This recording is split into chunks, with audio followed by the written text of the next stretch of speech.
Hello mga apo, mga ka-BYD, good morning. So next experiment tayo, next testing tayo sa ating BYD Sea Lion. Ang gagawin natin, magpapa-full tank tayo. Tapos reset natin yung mga kilometer odometer, trip A, sa trip A. Yung trip A, i-reset natin sa 0, full tank tayo.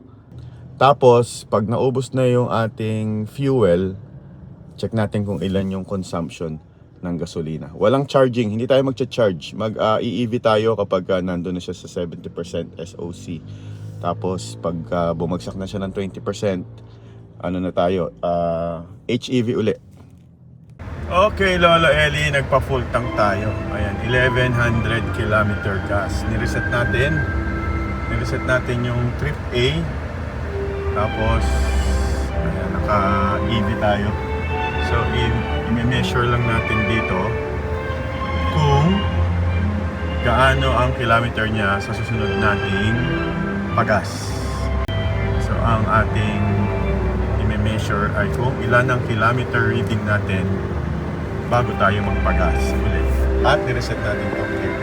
Okay, the next day na tayo agad-agad. So, nandito tayo sa Malolos from Norsagaray, Malolos. Ito na yung sa atin.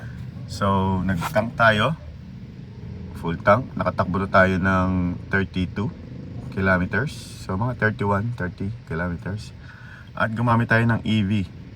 Ayan, 43%. Hintayin natin yan mag-automatic sa HEV. Wala tayong charging ngayon.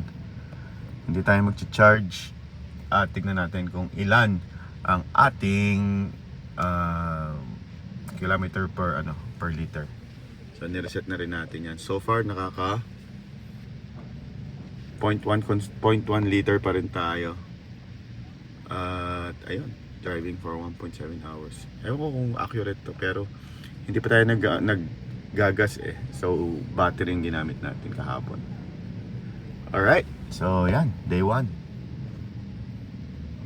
Update lang mga apo, ka-BYD. So, 30% na lang yung ating battery. So, hindi ko alam kung ilang percent yan mag-HEV. Tingnan natin, ha? Kumakanta si ewan ko sino. 30% mag-HEV siya, saka natin titignan ngayon. Mag-charge na siya. So yung sinasabi pala nila na 1%, 1 kilometer. So pwedeng hindi rin eh, kasi nag-start tayo 66, di ba? So ilan na yan? Ilan ang kilometer na dapat yan? 37. Pero tingnan mo naman, 37, 49 na tayo. So hindi rin. Mga 1.5 to 2 kilometers per person. Siguro lang. Depende pa rin. Mag-isa lang ako dito eh. Saka normal driving.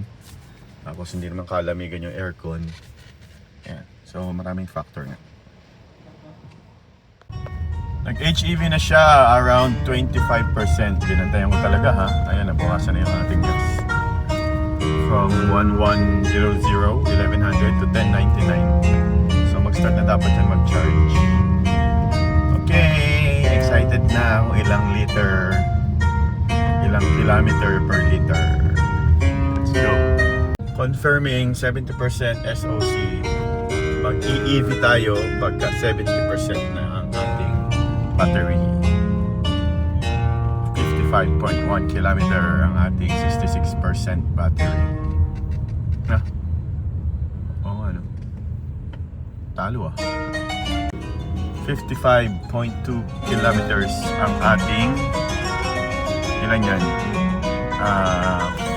41%. 66 minus 25. Ay, 26 na. Parang nalipat yung 4 kilometers niya napunta dito sa 4%. Almost 4%. Kasi wala namang 4 kilometers yung tinakbo ko eh. So parang nilipat yung charge dito. From 1100 to 1095, from 25% to 29%. Lipatan. Okay, touchdown. Nandito na tayo sa base. Ayan, nandito tayo sa K3 Lotto. At ito yung ating statistics sa ating tinakbo ngayon. So yun nga, so from 1100, 1090 na lang. So parang nilipat niya yung 10 kilometers niya dito sa ating 9%. 25 kanina yan. So nag plus 9% siya dun sa tinakbo nating 10 kilometers, quote unquote. Hindi kasi accurate eh. So 64 kilometers yung tinakbo natin back and forth At yon. So parang ang lumalabas 65 kilometers sa 1.2 liters na gas. Pero syempre may 66% kangina na battery. So yun, pampasimpleng computation lang. So hindi tayo magpapagas, hindi tayo magcha-charge ngayon. Ubusin natin to. Tignan natin kung ilang kilometers yung matatakbo ng isang full tank na walang charging. Alright. Okay. Next time uli, follow nyo si Lolo Eli kung talagang malaman natin kung talagang sulit tayo sa gas.